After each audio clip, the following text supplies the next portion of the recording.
আসসালামু আলাইকুম। Technique easy এডুকেশনের পক্ষ থেকে আপনাদের সবাইকে স্বাগতম জানাচ্ছি। প্রিয় শিক্ষার্থীরা, অধ্যায় ৯ সূচকীয় ও লগারিদমীয় ফাংশন, এই অধ্যায়টির অঙ্কগুলো করতে গিয়ে যে সূত্রগুলো আমাদের প্রয়োজন পড়ে, তো আজকের এই পর্বে আমরা সেই সূত্রগুলো নিয়ে আলোচনা করব ইনশাআল্লাহ।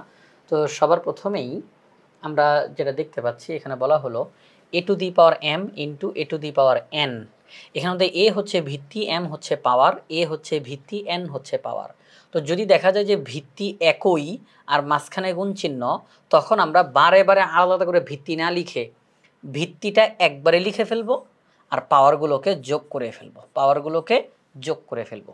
a to the power m into a to the power n। তো একত্রিতভাবে লিখলে কিভাবে লেখা যায়? a to the power m plus n। যদি ভিত্তি একই হয় আর মাঝখানে গুণ চিহ্ন থাকে, তখনই আমরা পাওয়ারগুলোকে যোগ করে লিখে দিতে পারি। আচ্ছা, তাহলে আমরা যদি কখনো দেখতে পাই যে একটা ভিত্তির উপরে পাওয়ার যোগ অবস্থায় আছে, পাওয়ার যোগ অবস্থায়, তখন আমরা তাদেরকে ভেঙে লিখতে পারবো।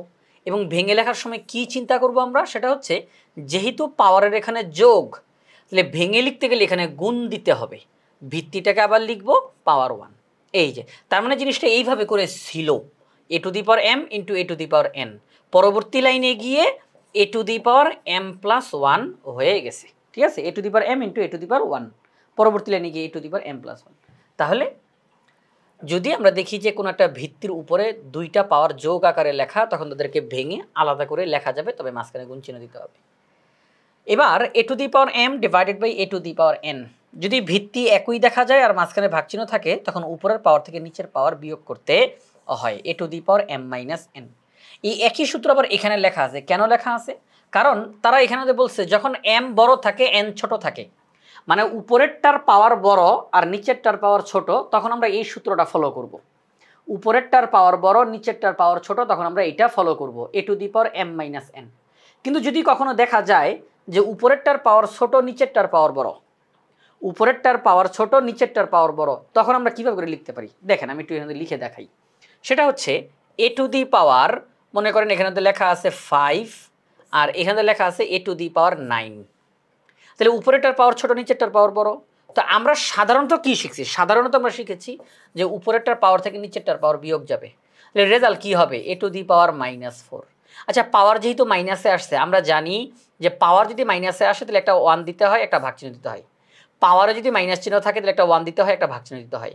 এরপরে ওই মাইনাসটা বাদে বাকি পুরো অংশটা নিচে বসে পড়ে। তাহলে 1 divided by a to the power 4। এই যে a to the power 5 divided by a to the power 9। Result কি? 1 divided by a to the power 4। তাহলে এই জিনিসটা আসলো কিভাবে করে? সেটা হচ্ছে 1 divided by a to the power নিচেরটা বিয়োগ উপরেরটা। যখন আমি দেখব উপরেরটার পাওয়ার ছোট, নিচেরটার পাওয়ার বড়, তখন আমরা এইভাবে করে লিখতে পারি যে 1 divided by a to the power নিচেরটার পাওয়ার বিয়োগ উপরেরটার পাওয়ার।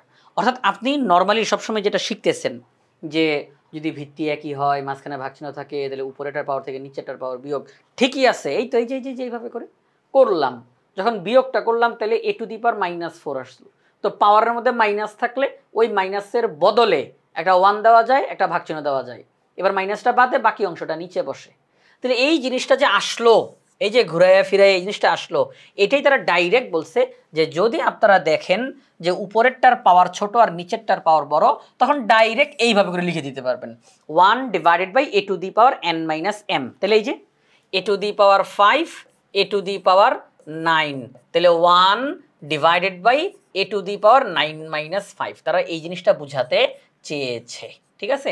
আচ্ছা, এবার আসি আমরা পরবর্তী সূত্রে চলে যাই। যখন আমরা দেখব এই যে a ইন্টু b, মানে দুইটা আলাদা আলাদা সংখ্যা, দুইটা আলাদা আলাদা সংখ্যা এবং তাদের পাওয়ার হিসাবে একই সংখ্যা রয়েছে, তখন এই পাওয়ারটা উভয়টার উপরে আলাদা আলাদাভাবে যাবে। a to the power m into b to the power m। a by b whole to the power n, এই nটা a এর উপরও যাবে, n b এর উপরও যাবে, কারণ এই n ব্র্যাকেটের উপরে আছে, এই n ব্র্যাকেটের উপরে আছে। তাহলে এই nটা ব্র্যাকেটের ভিতরে যারা আছে সবার উপরে যাবে। এই n a এর উপরে যাবে, এই n b এর উপরে যাবে। তাহলে a n ডিভাইডেড বাই আর কি a to the power n divided by b to the power n, a to the power n divided by b to the power n। আচ্ছা, ঠিক আছে। তাহলে ব্র্যাকেটের উপরে এই n থাকার কারণে এই n সবার উপরে গিয়েছে, a to the power n divided by b to the power n। এবার পরবর্তী যেটা mth রুট a, সাধারণত যেই নিয়মটা সেটা হচ্ছে যে রুটের মাথার উপরে যত থাকে, রুটের মাথার উপরে যত থাকে, তো আমরা কি করি, একটা 1 একটা ভাগ চিহ্ন আর রুটের মাথার উপরে যেটা থাকে সেটা নিচে লেখা হয়। তাহলে যদি রুটের মাথার উপরে 5 থাকে তাহলে a to the power 1 divided by এই 5। তাহলে এটাই এখানে দেখানো হয়েছে যে যদি রুটের মাথার উপরে m থাকে তাহলে a to the power 1 by m এই আকারে আমরা লিখব। ঠিক আছে, এবার আমরা পরবর্তী সূত্রের কাছে চলে যাই। এখানে আমরা দেখতেছি a to the power m whole to the power n, এখানে m এটাও পাওয়ার, n এটাও পাওয়ার, তো পাওয়ারে পাওয়ারে গুণ হয়ে যাবে, পাওয়ারে পাওয়ারে গুণ হয়ে যাবে। a to the power m equal to b হলে a equal to b to the power 1 by m। কী বুঝাইলো এটা? বিষয়টা হচ্ছে a to the power m equal to b। আমি যদি চাই যে এই a কে একা বানানো দরকার, আমার অঙ্ক করার স্বার্থে এই a কে একা বানানো দরকার, তখন আমি কি করতে পারি, এই a এর উপরে যে পাওয়ারটা আছে তাকে তো সরাইতে হবে। কিভাবে সরানো যাইতে পারে, এখানে পাওয়ার আছে m, আমি তার সাথে গুণ করব 1 বাই m, পাওয়ারের সাথে আগে থেকে যেই পাওয়ার ছিল তার সাথে গুণ করব 1 বাই m।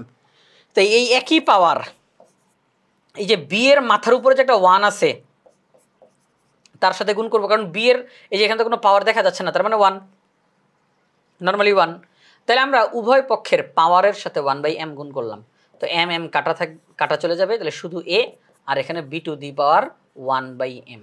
তাহলে এই যে a একা হয়ে গেল, a একা হয়ে গেল, তাহলে a equal to b to the power 1 by m। আচ্ছা, এটাই এখানে লিখলো তারা।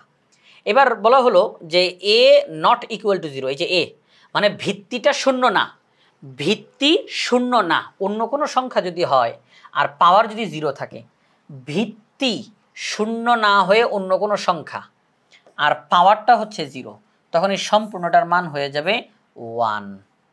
এরপরে a টু দি পাওয়ার -1, ইতিমধ্যে এটা বলা হয়ে গেছে যে পাওয়ারের মধ্যে যদি মাইনাস চিহ্ন থাকে তাহলে একটা 1 একটা ভাগ চিহ্ন, মাইনাসটা বাদে বাকি অংশটা নিচে বসবে। এর পরের সূত্রতে যাই। পরের সূত্রটা কি, একদম সিম্পল জিনিস, সেটা হচ্ছে যদি আমরা কখনো দেখতে পাই যে এই যে দুইটা পক্ষ, এটা বাম পক্ষ এটা ডান পক্ষ, বাম পক্ষ ডান পক্ষ, তো বাম পক্ষের পাওয়ার আর ডান পক্ষের পাওয়ার সমান সমান, বাম পক্ষের পাওয়ার ডান পক্ষের পাওয়ার সমান সমান, তখন সেই পাওয়ারকে আমরা অঙ্ক থেকে বাদ দিয়ে ফেলতে পারি, তাহলে a equal to B, a equal to B. আচ্ছা ঠিক আছে, তবে ওই পাওয়ারগুলো শূন্যর চাইতে, এই যে ভিত্তিটা শূন্যর চাইতে বড় হবে। ঠিক আছে, এটা বলা হলো যে সহজ কথা, কোনো কঠিন ভাবাভাবির দরকার নেই, দুই সাইডে যদি পাওয়ার সমান হয় পাওয়ার বাদ, ভিত্তি দুইটা পরস্পর সমান হয়ে যাবে। এবার পরবর্তী সূত্র, যদি আমরা দেখতে পাই যে ভিত্তি সমান হয়ে গেছে, পাওয়ার ভিন্ন ভিন্ন, ভিত্তি সমান কিন্তু পাওয়ার ভিন্ন ভিন্ন, দুই সাইডে ভিত্তি একই কিন্তু পাওয়ার ভিন্ন, তখন ওই ভিত্তিকে আমরা অঙ্ক থেকে বাদ দিয়ে দিব, এক্স ইকুয়াল টু ওয়াই হয়ে যাবে। ঠিক আছে, আচ্ছা ওকে। তাহলে এই হচ্ছে এই যে সূচক সম্পর্কিত যে সূত্রগুলো, সূচক সম্পর্কিত সূত্রগুলো গেল। এখন আমরা দেখব লগারিদমীয় সম্পর্কিত সূত্রগুলো। লগ, লগারিদমের সংক্ষিপ্ত রূপ লগ, লগ a বেস 1, যদি আমরা দেখি যে লগের ভিত্তি হিসেবে যাই আছে আর্গুমেন্টে 1, লগের আর্গুমেন্টে 1, তখন এই পুরোটার মান হয়ে যাবে 0। লগের আর্গুমেন্টে 1, তখন এই পুরোটার মান হয়ে যাবে 0। ঠিক আছে, অর্থাৎ লগের ভিত্তি হিসাবে অন্য কোনো সংখ্যা, লগের ভিত্তি হিসাবে অন্য কোনো সংখ্যা আর আর্গুমেন্টে 1, তখন রেজাল্ট কি হয়ে যাবে 0। লগের ভিত্তি হিসাবে যা, আর্গুমেন্ট হিসাবেও তা, তখন মান হয়ে যাবে 1। লগের ভিত্তি হিসাবেও যা, আর্গুমেন্ট হিসাবেও তা, তখন মান হয়ে যাবে 1। মনে রাখতে হবে লগের এখানের মধ্যে তিনটা অংশ, লগ একদম নিচের যেই অংশটা এটা হচ্ছে ভিত্তি, এই যে একদম মাঝ বরাবর এটা হচ্ছে আর্গুমেন্ট, আর একদম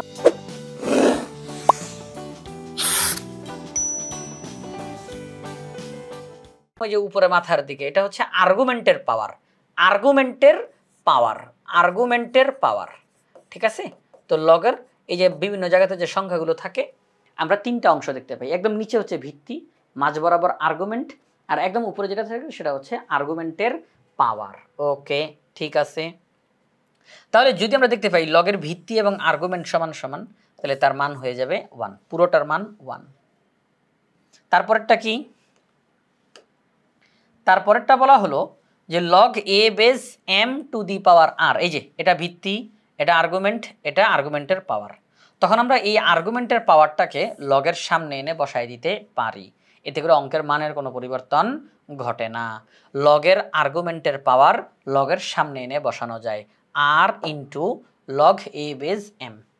লগ এ বেস এম ইন্টু এন। তখন যদি আমরা দেখি যে আর্গুমেন্টের মধ্যে আলাদা আলাদা দুইটা সংখ্যা গুণাকারে আছে, আর্গুমেন্টের মধ্যে দুইটা সংখ্যা আলাদা আলাদাভাবে গুণাকারে আছে, দুইটা আলাদা সংখ্যা তারা গুণাকারে আছে, তখন আমরা তাদেরকে ভেঙে আলাদা করে যোগ চিহ্নের মাধ্যমে লিখতে পারি। লগ এ বেস এম প্লাস লগ এ বেস এন। আমি আবারও বলতেছি প্রিয় শিক্ষার্থীরা, যদি আমরা দেখতে পাই একটা লগের অঙ্কতে আর্গুমেন্টের মধ্যে দুইটা ভিন্ন সংখ্যা গুণাকারে আছে, তখন আমরা লগের এই ভিত্তিটা সহ এইটা ওই আর্গুমেন্টের একটা সংখ্যার সাথে লিখব, গুণ চিহ্নের পরিবর্তে যোগ, এই লগের এই অংশটা ওই আর্গুমেন্টের আরেকটা অংশের সাথে লিখব, অর্থাৎ লগ এ বেস এম প্লাস লগ এ বেস এন। আপনি দেখলেন যে লগ 5 বেস 7 ইন্টু 9 এরকম লেখা আছে। আপনি কি করবেন তখন? Log 5 base 7 plus log 5 base 9 এইভাবে করে আমরা লিখতে পারি, অর্থাৎ এই গুণ চিহ্নের পরিবর্তে সেটা প্লাস চিহ্ন হয়ে গেল। আচ্ছা, এবার দেখেন যে যদি আমরা ভাগাকারে দেখি, ভাগাকার, আচ্ছা এখান থেকে আরেকটা কথা এখন একটু বলে নিতে চাই, তাহলে বিষয়টা বুঝতে সুবিধা হবে। এইরকমটা দেখলে যেমন আমরা এটা লিখতে পারি, আমরা যদি আমরা দেখতে পাই তাহলে আমরা কিন্তু এইভাবে করে লিখতে পারি। ঠিক আছে, সবাই একটু ভালো করে বোঝার চেষ্টা করি। আমরা তো বলতেছি যে যদি এরকম থাকে তাহলে এরকম লেখা যায়, মনে রাখতে হবে যদি এইরকম থাকে তাহলে আমরা এইভাবে করে লিখতে পারবো। অর্থাৎ আপনি অঙ্ক করতে গেছেন, আপনি দেখলেন log 5 base 7 plus log 5 base 9 লেখা আছে।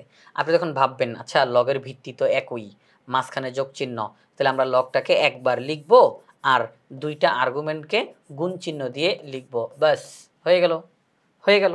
ঠিক আছে, আচ্ছা ঠিক আছে।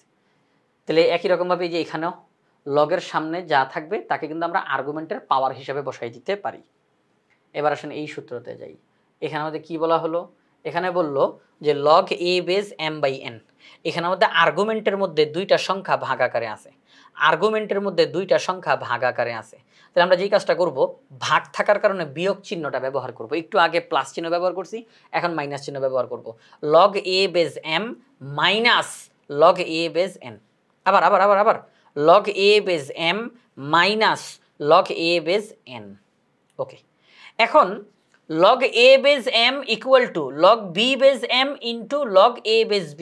এইটা আমি যদি বলি যে এইরকমটা থাকলে এরকমটা লিখতে হবে, এটা বুঝতে কষ্ট হয়ে যাবে, সহজে আসেন সহজে বুঝি। দুইটা লগ গুণাকারে আছে, সবাই একটু খেয়াল করি, দুইটা লগ গুণাকারে আছে। যদি দেখতে পাই একটা লগের ভিত্তি আর আরেকটা লগের আর্গুমেন্ট মিলে গেছে, তাহলে তারা উভয়েই অঙ্ক থেকে বাদ। তখন আমরা কি দেখব? এই লগের ভিত্তি তো নাই, কিন্তু এই লগের ভিত্তি আছে না এ, আচ্ছা তাহলে লগের ভিত্তি এ লিখব। আচ্ছা এই লগের আর্গুমেন্ট আছে, এই লগের আর্গুমেন্ট তো নাই, সমস্যা কি যে এখানে তো আর্গুমেন্ট আছে না, তাহলে এম। তাহলে এই জিনিসটা আমাদের লিখছে যে log A base M equal to log B base M into log A base B. আমরা এটা সহজে মনে রাখবো এরকমভাবে যে আমরা যদি দুইটা লগ, শুধু কিন্তু দুইটা লগ না, আরও লগ যদি এখানে গুণাকারে থাকে, আরও গুণাকারে থাকে, আমরা দেখব যে যেই দুইটা লগ গুণাকারে আছে, যদি একটা লগের ভিত্তি আরেকটা লগের আর্গুমেন্ট মিলে যায় তাহলে তারা অঙ্ক থেকে বাদ। এবার আমরা কি করব? লগ দিব। এবার এখানে ভিত্তি নাই কিন্তু এখানে ভিত্তি আছে তো লিখে দিব। লগের আর্গুমেন্ট এখানে নাই কিন্তু এখানে আছে তো লিখে দিব। ঠিক আছে, অর্থাৎ দুইটা লগ গুণাকারে ছিল, আর্গুমেন্ট আর ভিত্তি দুই জায়গাতে মিলে যাওয়াতে তারা বাদ হয়ে পুরাটা একটা হয়ে গেছে, লগ এ বেস এম। আচ্ছা ঠিক আছে, তাহলে আমাদের এই প্রশ্নটা আর কি, এই সূত্রটা আমরা বুঝলাম। এবার পরবর্তীতে যাই। R equal to log A base n হলে a to the power r equal to n. এটা হচ্ছে সূচকীয় সমীকরণের প্রকাশ, যে একটা লগের অঙ্ককে সূচকীয় সমীকরণের মাধ্যমে প্রকাশ করা যায়। একটা লগের অঙ্ককে সূচকীয় সমীকরণের মাধ্যমে প্রকাশ করা যায়, আবার সূচকীয় সমীকরণকে লগের মাধ্যমে প্রকাশ করা যায়। আমি এটা সংখ্যা দিয়ে আপনাদেরকে দেখাবো যাতে করে বুঝতে সুবিধা হয়। সেটা কি দেখেন, তাহলে আমরা যদি এখানে সংখ্যা দিয়ে লিখি log 5 বেস 25 ইকুয়াল টু 2, সবাই একটু খেয়াল করি, log 5 বেস 25 ইকুয়াল টু 2, এটাকে সূচকীয় সমীকরণের মাধ্যমে প্রকাশ করা যায়। কিভাবে করে? সেটা হচ্ছে লগের অঙ্কতে যেটা ভিত্তি, সূচকীয় সমীকরণেও সেটা ভিত্তি। লগের অঙ্কতে যেটা লগের অন্য পাশে একা একা বসে আছে, সে এখন হয়ে যাবে পাওয়ার। লগের অঙ্কতে যেটা আর্গুমেন্ট, সে এখন একা বসবে। দেখেন তো ঠিক আছে কিনা। 5 স্কোয়ার মানেই তো 25, 5 স্কোয়ার মানেই 25। আবারও বলতেছি, লগ 5 বেস 25, এটার মান হচ্ছে 2। তাহলে আমরা কিন্তু এটাকে সূচকীয় সমীকরণের মাধ্যমে প্রকাশ করতে পারি। লগের অঙ্কতে যেটা ভিত্তি, সূচকের অঙ্কতেও সেটা ভিত্তি। লগের অঙ্কতে লগের অপর পাশে যে একা বসে আছে, সে এখন পাওয়ার হিসাবে বসবে। লগের আর্গুমেন্ট এখন একা হিসেবে বসবে। তাহলে 5 স্কোয়ার ইকুয়াল টু 25, দুই পক্ষ সমান সমান। তাহলে এবার একটা জিনিস খেয়াল করেন, লগের অঙ্ককে যেমন সূচকীয় সমীকরণে প্রকাশ করলাম, সূচকীয় সমীকরণকেও লগের মাধ্যমে প্রকাশ করা যায়। কিভাবে করে? একই সিস্টেম। সূচকীয় সমীকরণে যেটা ভিত্তি, লগের অঙ্কতেও সেটা ভিত্তি। সূচকীয় সমীকরণে যেটা ভিত্তি, লগের অঙ্কতেও সেটা ভিত্তি। সূচকীয় সমীকরণে যেটা একা একা বসে আছে, সেটা হবে লগের আর্গুমেন্ট। সূচকীয় সমীকরণে যেটা পাওয়ার, সে এখন একা বসবে। তাহলে এই জিনিসটাই এখানে দেখানো হয়েছে, যে log A base n equal to r. তাহলে সেই ক্ষেত্রে এই যে এ, তার পাওয়ার হিসেবে বসবে আর ওই আর্গুমেন্ট এন, সে একা বসবে। A r to the power equal to a to the power r, equal to n, a to the power r equal to n. ঠিক আছে, a to the power r equal to n. Log A base b equal to 1 by log B base a. Log A base b equal to 1 by log B base a. এটা কি করছে খেয়াল করে দেখেন, লগের ভিত্তি আর আর্গুমেন্টের জায়গা চেঞ্জ করছে। লগের ভিত্তি এবং আর্গুমেন্ট তাদের জায়গা পরিবর্তন করছে। অর্থাৎ লগের ভিত্তি এবং আর্গুমেন্টের জায়গা পরিবর্তন করা যায়। সেটা কিভাবে করে? সেটা হচ্ছে, যদি আপনি দেখতে পান যে লগ 5 বেস 7 লেখা আছে, এখন কোনো কারণে এটা অঙ্কের দরকারি, আপনি অঙ্ক করতেছেন তো অঙ্কের দরকারি এই ভিত্তি আর আর্গুমেন্টের জায়গা পরিবর্তন করা দরকার। ভিত্তি এবং আর্গুমেন্টের জায়গা পরিবর্তন করা দরকার অঙ্কের স্বার্থে। তো তখন কিভাবে করে আপনি পরিবর্তন করবেন? সেটা হচ্ছে, একটা 1 দিবেন, একটা ভাগচিহ্ন দিবেন, ব্যাস। এবার আপনি লগের আর্গুমেন্টকে ভিত্তির জায়গায় আর ভিত্তিকে আর্গুমেন্টের জায়গায় লিখে দেন। তাহলে একটা লগের ভিত্তি আর আর্গুমেন্টের জায়গা পরিবর্তন করা যায়। কিভাবে করে? একটা 1 দিব, একটা ভাগচিহ্ন দিব, এবার আমি তাদের জায়গা পরিবর্তন করে লিখে দিব। তাহলে যদি কখনো আপনার অঙ্কে এইরকমটা দেখতে পান যে 1 ডিভাইডেড বাই লগ 7 বেস 5, কিন্তু আপনার দরকার 5টা ভিত্তিতে আর 7টা আর্গুমেন্টে, আপনি অঙ্ক করতে গিয়ে এমনটা দেখতে পাইছেন 1 ডিভাইডেড বাই লগ 7 বেস 5, কিন্তু অঙ্কের স্বার্থে এই 5টাকে ভিত্তিতে দরকার, 7টাকে আর্গুমেন্টে দরকার। আপনি কি করবেন? আবার তাহলে ভিত্তির আর্গুমেন্টের জায়গা পরিবর্তন করা দরকার। তাহলে এখন যেই কাজটা করব, যে একটা 1 আছে, একটা ভাগ চিহ্ন আছে, তাহলে এরা বাদ, আমি এদের জায়গা পরিবর্তন করে লিখে দিব। ঠিক আছে, শেষ, সহজ জিনিস। আচ্ছা, তাহলে প্রিয় শিক্ষার্থীরা, এই যে অধ্যায় 9 সূচকীয় ও লগারিদমীয় ফাংশন, এই অধ্যায়টির যেহেতু দুইটা অংশ আলাদা আলাদা, একটা হচ্ছে সূচকীয় সূত্রাবলী আর একটা লগারিদমীয় সূত্রাবলী, তো আমরা এই সবগুলো সূত্র এখানের মধ্যে আলোচনা করার চেষ্টা করলাম। তো প্রিয় শিক্ষার্থীরা, এই যে নবম অধ্যায় অর্থাৎ সূচকীয় ও লগারিদমীয় ফাংশন, এই অধ্যায়টির সূত্রগুলো নিয়ে আমরা আলোচনা করলাম। তো বাংলাদেশের সর্বপ্রথম পূর্ণাঙ্গ ডিজিটাল সহায়ক বই ইজি হায়ার ম্যাথ বইয়ে প্রত্যেকটা টপিক্সের সমাধান করে দিয়ে সেগুলোর ভিডিও ধারণ করে কিউআর কোড দেওয়া থাকবে, যাতে করে শিক্ষার্থীরা যে কোনো সময় প্র্যাকটিস করতে গিয়ে পাশে থাকা কিউআর কোড স্ক্যান করে সাথে সাথে ওই নির্দিষ্ট টপিক্সের সমাধানের ভিডিও দেখতে পায়। এটা শিক্ষার্থীদের জন্য অনেক বেশি উপকারী হবে। আশা করব আপনারা সবাই ইজি হায়ার ম্যাথ বইটি সংগ্রহ করে ফেলবেন ইনশাআল্লাহ।